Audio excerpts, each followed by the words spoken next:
This video will share another of what I believe are many reasons to rescind the plural marriage teachings of The Church of Jesus Christ of Latter-day Saints. This lifestyle is inherently harmful. At least that was the decision in 2011 when the Supreme Court of British Columbia considered whether Canada's prohibition on polygamy was constitutional. It was found to be harmful to men, women, children, families, and society in general. I'm going to focus on the overall harm to societies. This decision prohibiting polygamy was upheld again in 2018. At the time of the 2011 case, it was predicted that the judge would find the prohibition against polygamy unconstitutional. After all, the anti-polygamy law they were considering was over 100 years old. Times had changed. Also, the judge had to consider freedom of religion, liberty, security of the person, and equality that are part of Canada's Charter of Rights and Freedoms. Crucial things to consider. Despite this, in the 2011 decision, Chief Justice Robert Bauman still upheld the law because the harms outweighed everything else. Courts may not always render the best decisions, but in this case, I think they did. Professor Rose McDermott of Brown University was the expert witness for this case. The case is covered in her book, The Evils of Polygyny. 10 years earlier, McDermott met Professor Valerie Hudson, who was formerly with BYU and is now at Texas A&M. Hudson had just started something called Womenstats. Today, both Hudson and McDermott are among others who sit on its board. The Womenstats database is the largest cross-national collection of data, statistics, and maps on the status of women worldwide. It includes data on polygamy. Using data from the project, Hudson summed it up well when she said that every outcome of this lifestyle was negative. She said, quote, "One of the most irrational choices a society could make is legal or de facto toleration of polygyny," end quote. Health and education suffer, there's more violence and coercion, men have less interest in their children, wives are more apt to support their husbands. In wealthy locations, the taxpayers support the wives and children. Countries where this lifestyle is accepted have more restrictions on civil rights, less freedom, economies suffer. She also said, "Polygyny produces especially unstable societies because it means that certain males in the clan will have several mates and others will have none." In a Ponzi scheme, the first investors are paid with funds invested by later or newer investors. To me, it seems that polygamy is like a Ponzi scheme, with men as the investors and women as the funds. The first men investing in polygamy take multiple wives, including those much younger than themselves. But the generations of newer investors have already contributed their potential wives, so the multiple wives scheme is doomed to collapse. Or the other option is to prop this scheme up artificially by eliminating men or denying them wives. Societies may try to correct this problem of too many male investors competing for too few female funds. We read of castration anciently in the Old Testament, or hear of lost boys today among some polygamous groups.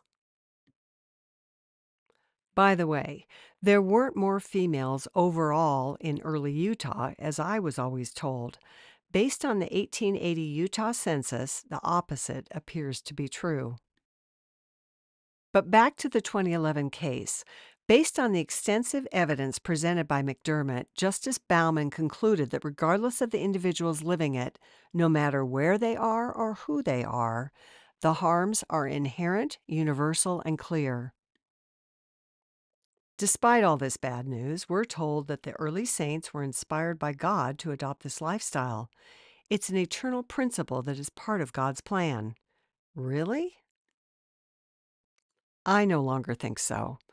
The flawed, natural enemy to God's side of humans is what brought this teaching into fruition, not God. My church still holds plural marriage as a doctrine through their scriptures and temple ceilings, but fortunately, we don't live it. So that can't be harmful, right? Section 132 says we're damned if we don't live this. The result is that some church members, in trying to be obedient, live it. Thankfully, perhaps most members don't take this section seriously or they aren't even aware of it. But this is part of the harm done within our society by keeping this doctrine. Another harm is to other polygamous sects. They can point to the largest Restoration church, the main polygamous church, the one that also followed Brigham Young, the one that no longer practices it, but still believes it, the Church of Jesus Christ of Latter-day Saints. Even though this, the largest polygamous church, isn't obedient enough to live it, they believe it. It must be true. Polygamy is practiced all over the world, and I'm not suggesting the church is to blame for polygamy everywhere.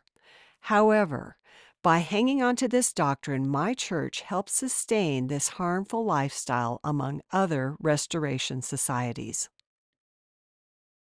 My first video covered how misusing God's name through false teachings turns others away from God. This idea was presented to the early saints in another way.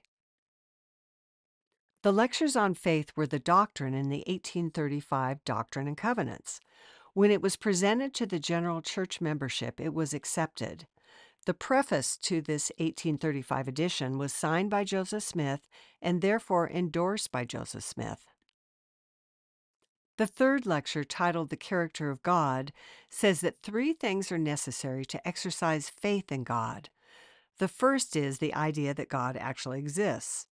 Second, a correct idea of God's character, perfections, and attributes. Third, an actual knowledge that the course of life one is pursuing is according to God's will. Teaching that God is an eternal polygamist who wants his children to be polygamous interferes with faith. It interferes with a correct idea of God and his character and his attributes. It sends his children on a polygamy course of life that is contrary to his will and commandments. What other harm is caused from just believing this principle will be in the eternities? Well, if we believe in this practice that contradicts Scripture and rational thought, we have to make up ideas as to why God would do this. It seems silly to me now, but among the more common speculations to justify eternal polygamy is that women are more righteous and will outnumber men in the highest kingdom. Thus, multiple wives will be necessary. First of all, should flawed humans be making final judgments about anyone's ultimate eternal destination? Can we judge the overall eternal destination of most women as compared to most men? Perhaps more important, the belief in eternal polygamy because of these presumed lopsided celestial numbers of men to women suggests that an all-powerful, all-knowing God made a mistake. He miscalculated the male-to-female ratio for his highest kingdom. Hence, plural marriage is necessary to solve his mistake.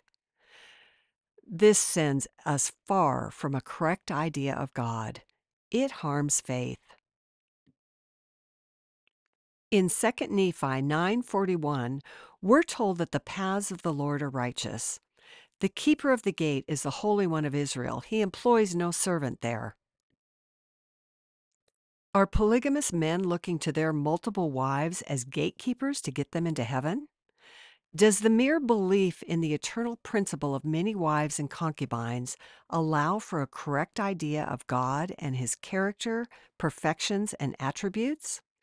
Does this principle interfere with an actual knowledge that the course of life one is pursuing is according to God's will? Whether living polygamy on earth or just teaching it's an eternal principle, harm results. Something is scripturally, spiritually, morally wrong with this polygamy puzzle. Polygamy is a harmful part that needs to be removed.